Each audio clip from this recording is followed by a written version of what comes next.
Hi everyone, welcome back to another video from Crypto Basics. In today's episode, we will be learning how to download Solflare application on your Android phone. To get the Solflare application on your Android is a super easy process. First of all, go ahead and open your Google Play Store.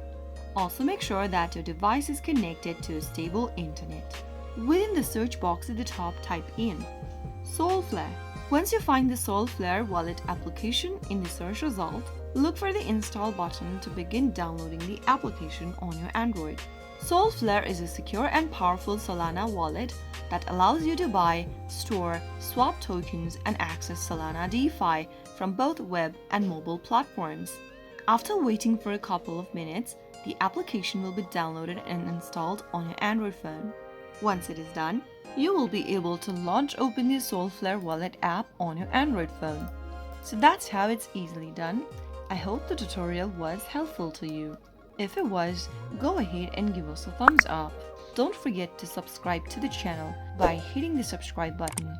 Press the bell icon so that you'll never miss another upcoming upload from us. I will be back again in the next episode. Thank you for watching.